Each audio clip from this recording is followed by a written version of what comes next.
When it started, it was pandemonium.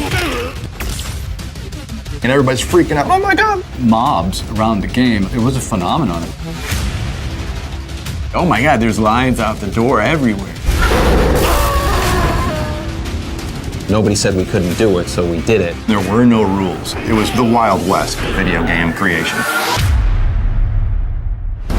When we first tested the Mortal Kombat game, there was nothing like it. Gameplay, violence, story. There was a combination that just resonated with players.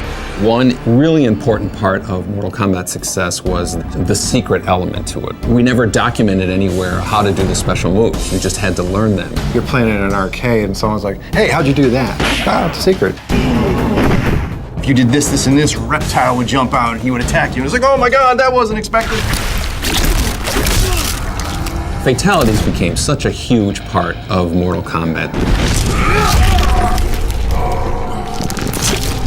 It wasn't just the violent part, it was the fact that it was a cool secret that nobody knew about. There's one where Ermac sort of turns your body inside out and stretches you out and like brings your esophagus out. That was like one of the grossest ones I've ever seen. So maybe that's my favorite one. Mortal Kombat's always kind of had a sense of humor to it. We thought it was funny. I was surprised at how much influence the different versions of Mortal Kombat had to the console wars. There was two versions of the game that came out. One was on Super Nintendo, one was on the Genesis. The Genesis played better and the Super Nintendo looked better. It wasn't until, about a year after we made the first Mortal Kombat that it was coming out in the home systems, and it just became, this kind of cultural phenomenon of Mortal Kombat. That commercial? It just fueled that fire that was Mortal Kombat. Obviously, we had no idea that it was going to immerse itself into the culture the way it has. Even people who don't play video games know what Mortal Kombat is.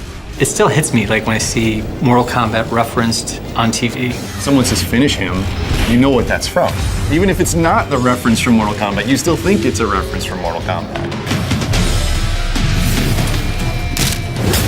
I love the art that the MK community has created. It's an honor that people are so inspired by the stuff that we did. We never take that for granted. It's like we have the best fans in the world. After 25 years of support, I just want to say from the bottom of my heart, Dusty! Thank you for being there with us for this incredible ride. The continued support for 25 years has driven our team trying to exceed their expectations of what the next Mortal Kombat should be. I'm really excited about the future of Mortal Kombat. There's endless possibilities. If we're allowed to do any new ones, I'm not allowed to talk about anything secret or anything coming up. I've said too much already.